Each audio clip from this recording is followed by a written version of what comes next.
Muy bien, amigos, y continuamos aquí en Política y Poder, en Vez Cable Televisión Chiclayo.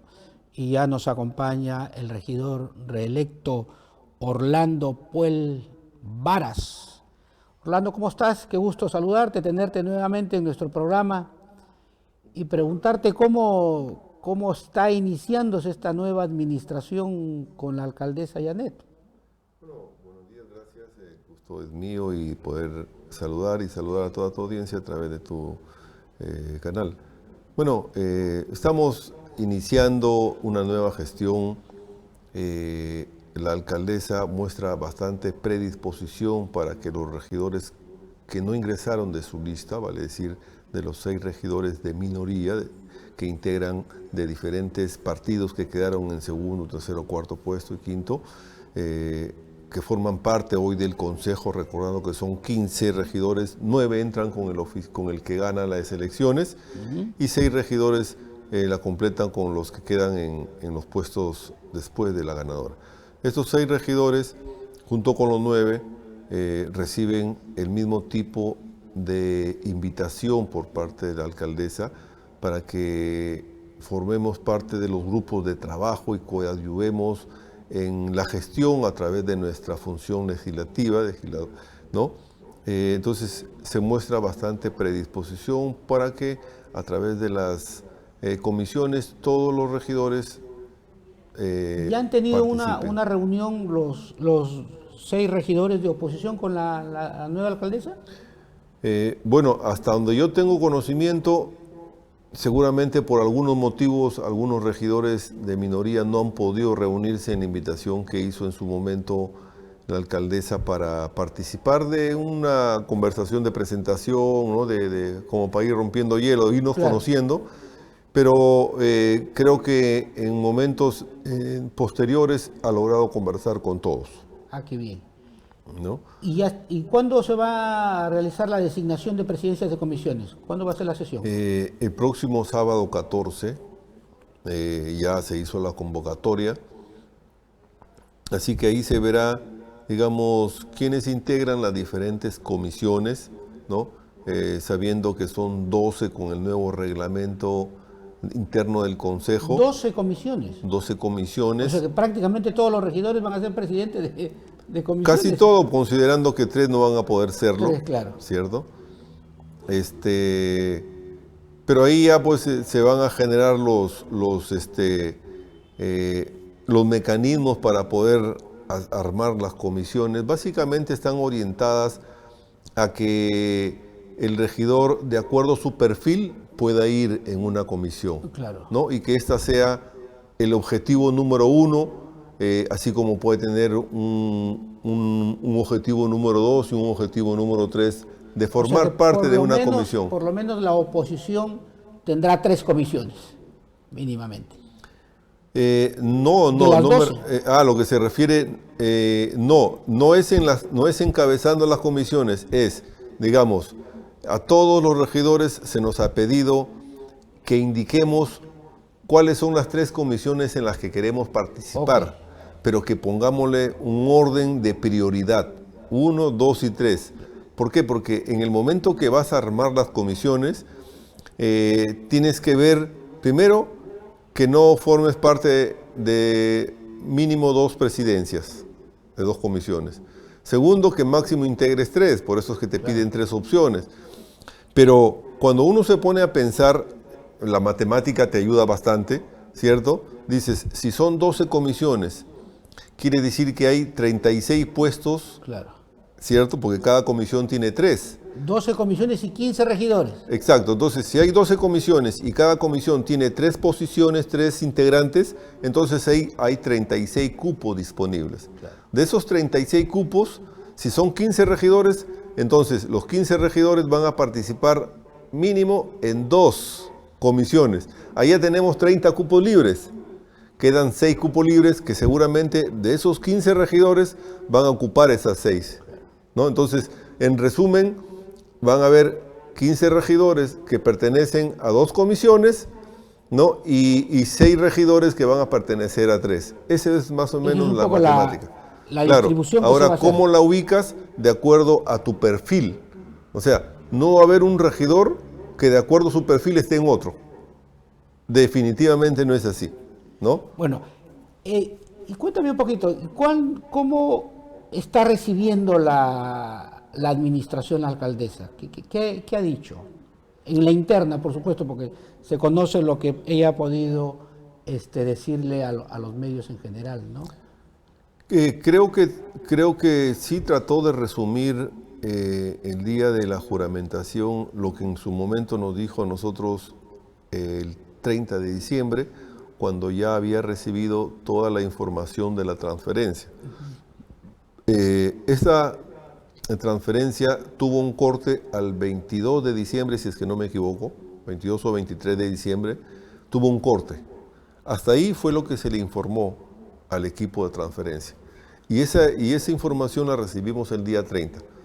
Si hablamos de recurso humano, podemos decir que hay trabajadores nombrados, ¿no? Los claro antiguos, que esos se quedan ahí. Ellos no...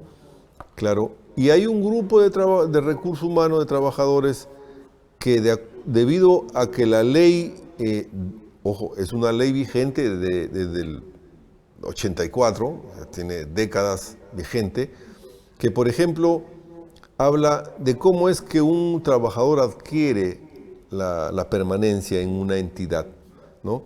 Y claramente indica que cuando este servidor está un año ininterrumpidamente en un puesto, en el mismo puesto y en la misma entidad, adquiere, digamos, la calidad de contrato indeterminado. Estamos hablando de los contratos CAS, ¿cierto?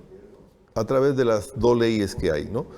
Pero la ley que está del año 84 dice eso, clarito. El año pasado, el 2020, esa ley la suspendieron, o la derogaron, en todo caso, en su ejecución. Así que estuvo exactamente un año sin estar vigente. Al año siguiente, en el 2021, la volvieron a activar la ley, por decirlo de una manera. ¿Cierto? Y agregaron un tema adicional a lo que antes decía la ley y que ya lo mencioné. Esta vez decía que para que se logre la permanencia y se declare el contrato de lo que era con tiempo determinado a un contrato indeterminado, requería que ese presupuesto de ese puesto esté contemplado en el presupuesto fiscal del año siguiente. Ese es el requisito que se le añadió a eso. Entonces, cuando eso ocurrió, vale decir que cuando se restituyó la ley, estamos hablando de fines de septiembre, comienzos de octubre del 2021, continuaron haciéndose en la gestión anterior. Los contratos nunca han dejado de hacerse, los contratos CAS, desde que inició hasta que finalizó. Así que muchos de ellos comenzaron a adquirir nuevamente el año de manera consecutiva al haber trabajado y otros no, ¿ya? Es más, habían unos que, por ejemplo, eran fiscalizadores y en la hora de la hora aparecieron como asistentes administrativos en una oficina y ahí los dejaron con... Ahora vamos a pasar a explicar lo siguiente. Regresamos a lo primero. Cuando se nos da a conocer el 30 de diciembre a través de la alcaldesa a los 15 regidores, no sé si llegaron todos porque yo estaba adelante, pero a todos se nos invitó, se nos habló de una estructura, por eso dije, habían trabajadores permanentes y había un grupo CAS indeterminados. 109 eran la cifra hasta el corte que era el 22 de diciembre. 109 trabajadores. Sí, con un contrato indeterminado, con corte hasta el día 22 de diciembre. Pero ¿qué ocurrió después de ese corte? La gestión anterior comenzó a hacer una adenda al contrato que tenían muchos. Ok. Y que inclusive ya les habían pasado su carta de agradecimiento y de despido y haciéndoles saber que el 31 de diciembre terminaba todo, comenzaron a hacerles adendas a los contratos que ya tenían fecha determinada de fin. Les hicieron una adenda y les cambiaron el contrato y ese contrato pasaba a decir que era indeterminado. Ok. ¿Ya? Eso comenzó a partir del 22 de diciembre. 109. No. por eso digo algo el corte. Cuando ellos entregan información hasta el 22 de diciembre habían 109. Pero a partir de esa fecha yo he visto contrato del 23 de diciembre. Se ha seguido haciendo contratos. Y estos contratos son más de 280 y tantos indeterminados. Entonces, ese problema de esa desnaturalización de los contratos, porque muchos de ellos, como digo, eran trabajadores que estaban en el área como inspectores de transporte, e inclusive la misma gerencia de recursos humanos dejó ahí a 2 o 3 que eran inspectores y los dejó instalados en su oficina, que solamente los jaló unos meses antes nada más para que estén ahí en su oficina. Esa desnaturalización es lo primero que va a tener que ver la alcaldesa. Que está ocurriendo en la gran mayoría de municipios a nivel nacional. Es cierto. Y el otro requisito que se hablaba de que esos contratos a los que se les estaba haciendo de manera indeterminada deberían estar presupuestados en el año 2023, déjeme decirle que el consejo anterior, en el cual yo integré, está obligado por ley a aprobar el presupuesto. Antes de irse. ¿Cierto? Entonces, hubo un rubro que decía contratos CAS y era casi 10 millones de soles, 9.900.000 y pico soles. Se le hizo la pregunta puntual y específica al que estaba exponiendo el presupuesto, si ahí estaban incluidos los contratos CAS indeterminados que se habían hecho durante los últimos días, porque nosotros hemos aprobado el 29 de diciembre ese presupuesto. ¿Sabe qué? Dijo que no sabía, que él no lo había hecho y que seguramente el detalle lo tendrían otras personas.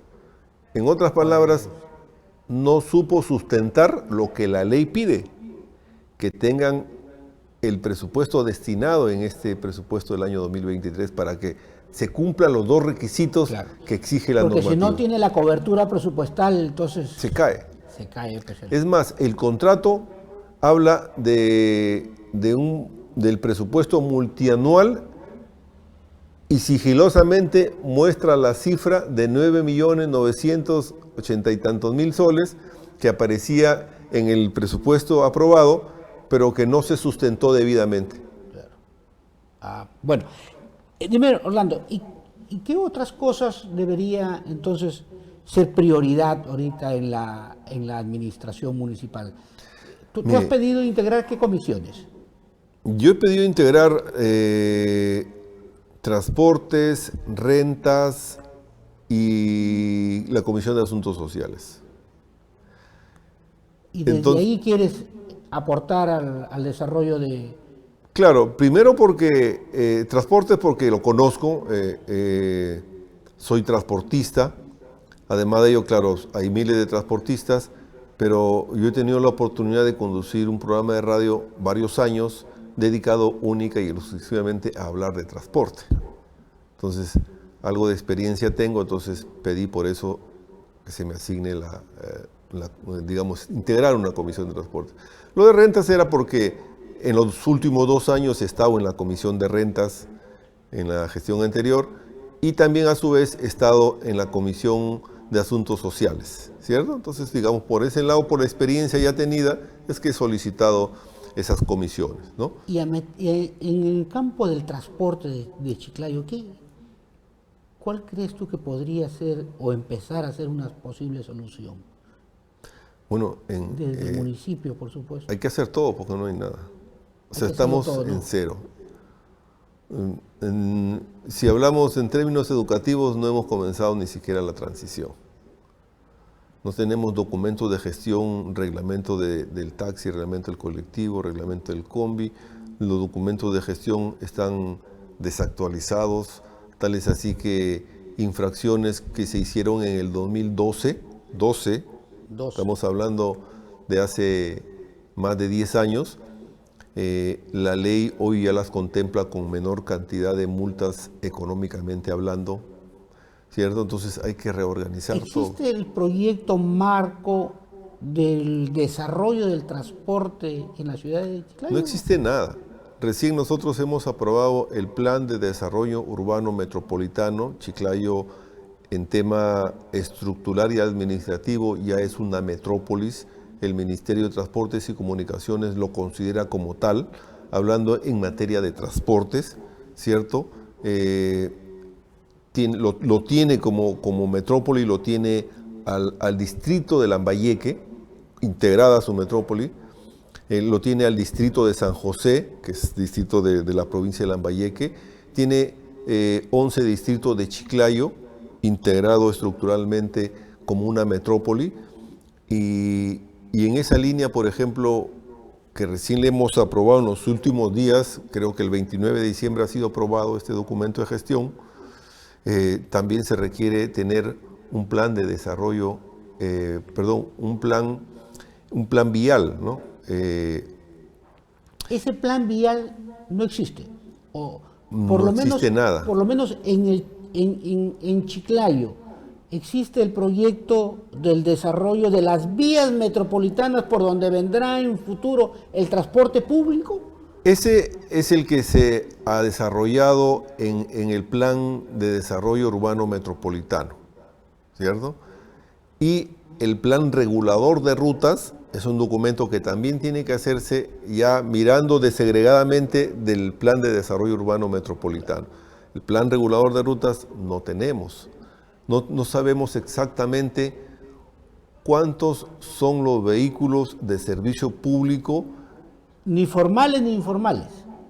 Hay una idea. En teoría debería existir la cifra de las rutas formales, ¿no? y las cuando uno le pregunta a otra ciudad vecina, cuando uno le pregunta a un transportista dirigente de otra localidad, le dices, ¿cuántos son en taxi, cuántos son en colectivo? Te dan la cifra exacta, porque así debería ser, ¿cierto? Y además, porque en los países desarrollados, hablamos en el tema de transporte, manejan, de acuerdo a la población, manejan la cantidad de vehículos de servicio público. Por ejemplo, sin ir muy lejos, en Ecuador, crece demográficamente, claro, y aumenta la cantidad de taxis que necesita para poder seguir brindando óptimamente el servicio. Muchas ciudades se han ido desarrollando en los últimos 30 años en función de los anillos viales. Exacto. Es decir, esos anillos que le dan la vuelta a la ciudad y van alimentando a ese circuito. Entonces, el circuito más pequeño, por supuesto, es el del centro histórico, por decir, va creciendo la ciudad, crece el anillo y crece el anillo, y hay rutas que le dan la vuelta solo a todo el anillo, y hay unas alimentadoras de anillo a anillo. Entonces, ese desarrollo, ese plan...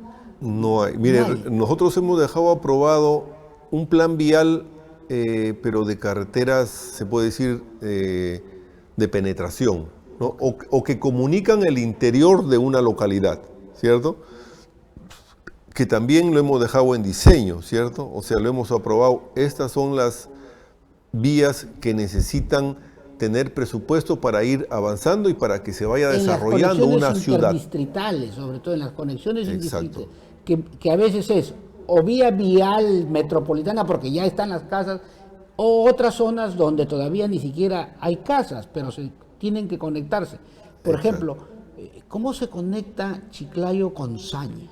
Reque con Saña, ¿no? Mire, Chiclayo con Saña llega a través de vía asfaltada, utilizándose... Porque está la Panamericana. Porque está la Panamericana y porque el desvío también está asfaltado. El desvío que lleva hasta Saña está asfaltado. El desvío que te lleva más allá a Cayaltí también está asfaltado. Bueno, no sé si estará hasta Yotún, me parece que sí, también ya llegó completamente hasta Yotún asfaltado, pero de ahí viene la pregunta, que de esas zonas, se corta hacia las cooperativas de Tumán, hacia por ejemplo, por esos caminos de más acá por ejemplo, si nos vamos por Pomalca, ¿cierto? Y desvías para irte a Saltur, que es una zona turística, ¿cierto? De Saltur cortas y hay una vía asfaltada hacia Pucallá. Entonces hay una integración, pero también se requiere a su vez que se integre esa zona que acabamos de mencionar de Saña Cayaltí para que corte y se una por ahí con Zipán y esto. ¿Para qué? Para que se genere, digamos, los mecanismos de convivencia y entre esas localidades.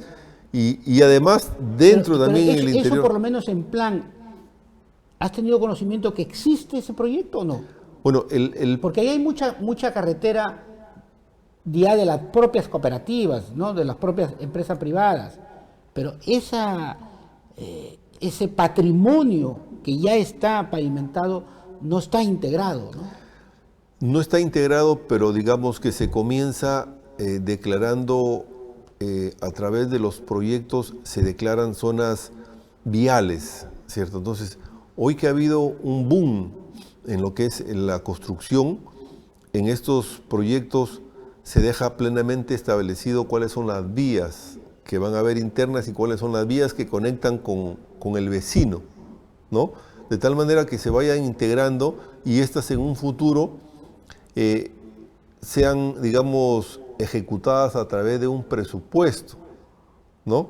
Porque mucho se estaba haciendo, por ejemplo, en este boom de la construcción, se autorizaba a hacer las viviendas y los diseños, pero no se generaban las condiciones, ni mucho menos la obligación del constructor para que realice las pistas, ¿cierto? Dejaban en tierra, dejaban con las justas hacían la vereda y el resto lo dejaban para que la municipalidad lo asfalte.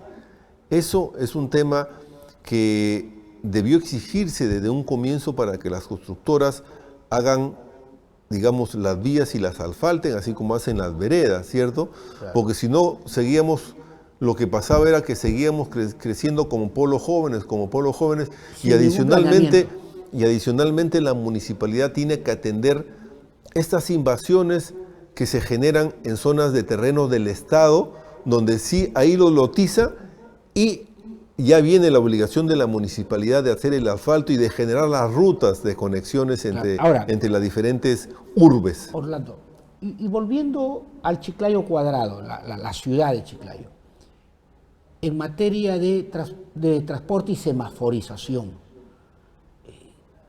yo no veo, ¿cuándo tendremos en Chiclayo una ola verde por la Bolognesi, por la Sáenz Peña, ¿no? Por la avenida González? Es decir, la semaforización está paralizada prácticamente en Chiclayo, ¿no? Mire, las olas verdes logran sus objetivos si se consiguen a través de semaforización inteligente.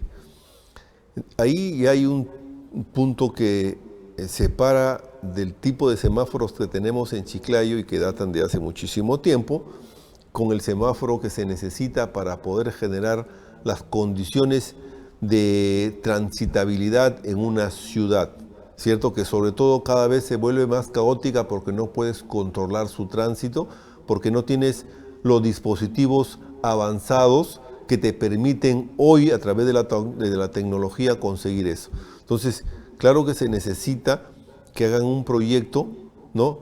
En donde, digamos, presupuesten más o menos cuánto es lo que se necesita para semaforizar con estos semáforos inteligentes, ¿cierto? Pero esto está íntimamente ligado, digo, para, digamos, no hacer inversiones en vano, está íntimamente ligado con lo que es seguridad ciudadana. Claro. Entonces, si hablamos de seguridad ciudadana, hay un proyecto que se cayó recientemente, a pesar que nosotros lo autorizamos al alcalde para que firme el convenio con el gobierno regional y hagan el presupuesto de aproximadamente de 32 millones de soles, que eran 25 camionetas, eran cámara de videovigilancia, ¿cierto? Entonces yo considero que, por ejemplo, ahí deberían formar parte, porque también estaba el presupuesto para un centro de monitoreo. En este centro de monitoreo, todo lo que se compra, ¿cierto? Las pantallas y los equipos, deben hacerse de manera coordinada cuando se compren los semáforos inteligentes, de tal manera que se puedan adaptar y puedan enviar su señal a estas pantallas y ahí en ese mismo se puedan generar las olas verdes. Entonces, obtienes ¿qué cosa? Con el recurso humano que tienes en este centro de monitoreo. Pones ahí a responsables en tránsito y a través de tus semáforos inteligentes controlan también no solamente la ola verde, si no controlas que respeten la semaforización. Porque yo sí creo que el alcalde que logre, o el alcalde de Chiclayo, o el gobernador que logre, el colegio Manuel Pardo, ¿cómo se llama la calle? Luis González. Luis González. Mira, toda la Luis González. Llegas a donde está la avenida, donde estaban antes las agencias de transporte, la TEPSA. La Bolognesi. La Bolognesi. Luis González, toda la Bolognesi, toda la Sáenz Peña y todo Vicente de la Vega, y vuelves a Luis González. Yo diría Pedro Ruiz. Pedro Ruiz. Sí, Pedro Ruiz sería la... Ese circuito con ola verde, con semáforos que captan a los delincuentillos y todo, y le cambia la cara a Chiclayo. La pone no voy a decir ya en una ciudad de la categoría de los Smart City, donde se aplica ciudades inteligentes, pero si a eso le dan orden, es otra cosa. Es otra cosa. Y entonces, y vas con tu plan de rutas, todo. Es decir, eso es lo que mínimamente debería tener Chiclayo. Esa era la idea que se tiene, que tengo al menos, y por ahí una calle más. Y eso va a depender de cuánto puede costar semaforizar con ese tipo de tecnología estas 4 calles. Si viendo que el presupuesto es bajo, podríamos poner un par de calles más y se hace un presupuesto ya no de 4, sino de 6 calles, ¿cierto? Y generar eso que usted dice, ¿no? O sea, de tal manera que alguien que está en el interior de ese anillo y quiera ir al otro lado, le sea más fácil salir a una de estas avenidas y darse la vuelta y volver a ingresar por otra callecita. Y por último, ¿Qué es lo que se hace? ¿Qué es lo que se hace en Lima, por ejemplo, en la costanera? claro, Uno está arriba y si estás cerca de la costanera, mejor bajas, y te vas, agarras y subes al otro distrito por otra subida y te ahorraste un montón de si tiempo. estás en San Miguel y quieres ir a Chorrillos, Bajas. Por último, si estás en San Miguel y quieres ir a San Isidro, bajas y te vas. Cierto. Claro. Ahora, para eso hay fondos. Mira, yo en algún momento leí que los países como Noruega, Islandia, están apostando e invirtiendo en estas ciudades para poder colaborar con los expedientes técnicos. ¿Es tu carro el que está sonando o no? Si quieres, Parece, supongo. ¿no? Bueno, estos son los temas de corte, pero vamos Orlando, a un brevísimo corte y retornamos.